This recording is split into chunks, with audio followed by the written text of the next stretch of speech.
एक बार गौतम बुद्ध वैशाली नगरी में धर्म प्रचार के लिए जा रहे थे। जब वे नगरी के बीचों बीच से गुजर रहे थे तब उन्होंने देखा कि कुछ सैनिक एक लड़की का पीछा करे रहे हैं। तभी वह डरी हुई लड़की एक कुएं के पास जाकर खड़ी रह गई और वह हाफ रही थी और प्यासी भी थी।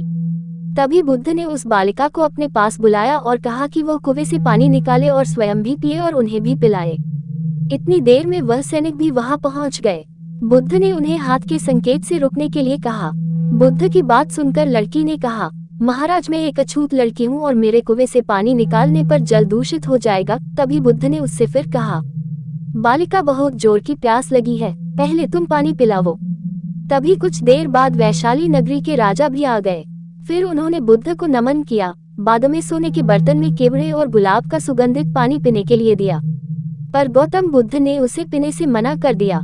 बुद्ध ने एक बार फिर बालिका से अपनी बात दोहराई। इस बार बालिका ने साहस के साथ कुएं से पानी निकाला और स्वयं भी पिया और गौतम बुद्ध को भी दिया। और पानी पीने के बाद बुद्ध ने बालिका से उसके भय का कारण पूछा।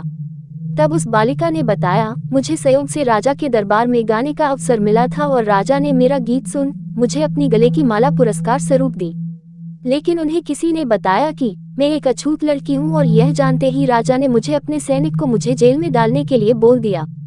मैं किसी तरह उन सैनिकों से बचकर यहाँ तक पहुँच गई और आप मिल गए। इस पर बुद्ध ने कहा कि सुनो राजन, मैं चाहता हूँ कि आप मेरी इस शब्द को हमेशा याद रखें। कोई भी मनुष्य की पहचान उसके धर्म और जाति से नहीं बल्कि उसके स्वभाव या उसके अच्छे काम से होती है।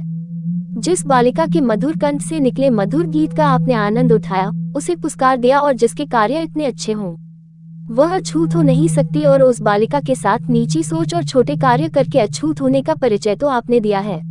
इसीलिए मेरे नजरों में यह बालिका नहीं बल्कि आप अछूत है। तभी राजा बुद्ध के सामने शर्मिंदा होने के अलावा और कर भी क्या सकते हैं।